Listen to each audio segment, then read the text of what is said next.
Le 12 juillet dernier, j'avais un TEP scan et j'ai eu les résultats la journée même, ce qui arrive jamais. La nucléariste m'a appelé.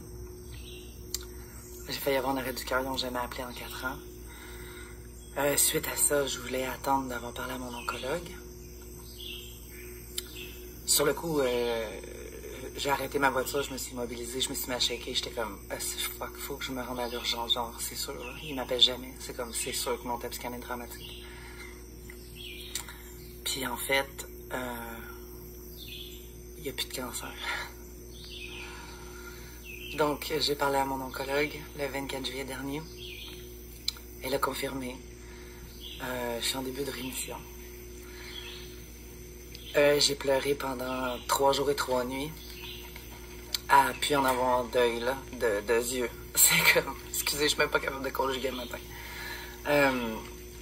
J'ai appelé mes amis proches, j'ai pleuré toutes les larmes de mon corps. Il y a comme une espèce de débranchement de mon cerveau puis de mon émotivité qui se fait depuis. Parce que, bien évidemment, depuis 4 ans, à chaque 3 mois, à chaque fois que j'ai un bon TEP scan, on me dit « Ben non, c'est juste un bon résultat, ça veut juste dire que la chimio fonctionne. »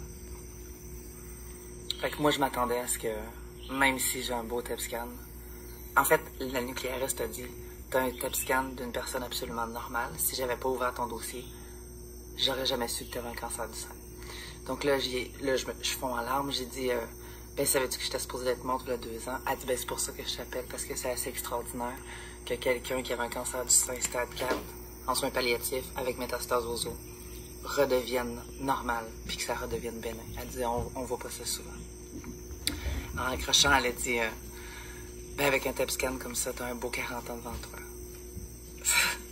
C'était comme wow, c'était énorme là. J'ai décompensé là. Donc, je m'attendais à ce que mon oncologue, conservatrice, down to earth, me dise « Ben non, c'est juste un beau résultat. » Puis c'est pas ça qu'elle a dit. Elle m'a confirmé qu'il n'y avait plus de cancer. Puis pourquoi je suis complètement terrifiée, morte de peur, je voulais pas l'annoncer tout de suite parce que ça va être une immense vague à recevoir. Vague que j'ai pas moi-même encore processée. Moi tout seul. Mais surtout, j'ai peur. J'ai peur que dans 3-4 TEP scans, les métastases soient revenues puis que je suis obligée. J'en ai aimé. Que dans 3-4 TEP scans, il y ait un retour des métastases. Ce qui m'effondrerait, tu sais.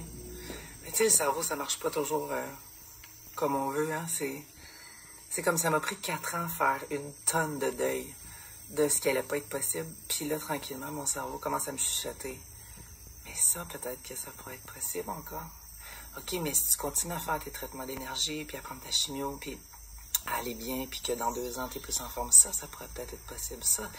Fait que ça change complètement tout, en fait.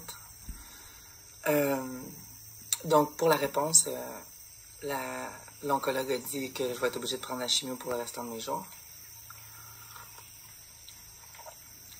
C'est avec quoi je suis parfaitement correct, bien sûr. On s'en fout, là. C'est des pilules à prendre le matin, là. C'est ça qui me garde en vie, tu sais. J'ai pas beaucoup de réponses quant à, mettons, ben, tu sais, sur le long terme, c'est quand même des médicaments vraiment forts. Si ça a réussi à faire partir le cancer, c'est fort, là. Fait que ma question, c'était, ben, qu'est-ce qui arrive pour le foie, l'intestin, le pancréas, les reins, tu sais. Elle dit, oh non, il n'y a pas de danger. Réponse qui m'a pas tant satisfait. Mais donc, c'est ça. J'étais en train d'écrire un livre, un recueil de poésie sur tout ce que j'ai traversé, puis tout ce que ça comporte de mourir, puis de faire des deuils, des petits deuils un peu à la fois. Puis là, ça change complètement l'issue de ça, parce que ma réalité est rendue autre chose. Donc, il faut que je revoie mon livre. Je suis pas fâchée, là. C'est pas ça que j'ai dit, mais ça change un paquet de choses. Bien sûr, avec Marcus aussi, ça a eu de l'impact. Avec les 2-3 amis à qui je l'ai dit. Fait que j'osais comme pas le dire officiellement. Mais je veux pas que ces peurs-là... Les peurs sont arrivées tout de suite. Puis je veux pas que ça s'inscrive, ça. parce que je vais vivre, je veux vivre. Puis là, ben, c'est comme si, que j'avais vraiment la chance. Tu sais, j'ai dit en blague, ouais, j'ai dit en blague, je rêvais souvent qu'on me dise, oh, Madame Desrosiers, qu'est-ce que c'est ça? On s'est trompé de dossier. Vous avez rien, tout va bien. Puis là, c'est comme ma chance, tu sais. Donc, mon collègue a été vraiment plate. En tout cas, elle était vraiment pas festive là, quand elle m'a dit ça. Elle a juste dit, ben, bravo, c'est une bonne nouvelle. Heureusement qu'il y a eu la nucléariste qui a vraiment célébré avec moi au téléphone pendant une demi-heure parce qu'elle voyait que je décompensais puis qu'il fallait qu'elle m'explique un peu plus. Puis en fait, ce qui n'a pas été fait dans cette histoire-là, c'est parce que mon collègue, à chaque fois qu'elle reçoit mes images, elle ouvre seulement le nouveau résultat d'analyse, puis elle me le lit. Puis ce qui n'a pas été fait, c'est de reprendre mes images puis de les mettre en corrélation les uns avec les autres. Ce que la nucléariste a accepté de faire, alors qu'elle n'était pas du tout obligée de le faire.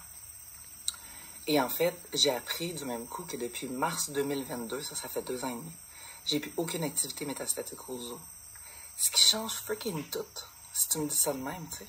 Non, c'est pas juste, mais c'est une autre bonne nouvelle. C'est comme, il y a toujours eu de l'amélioration.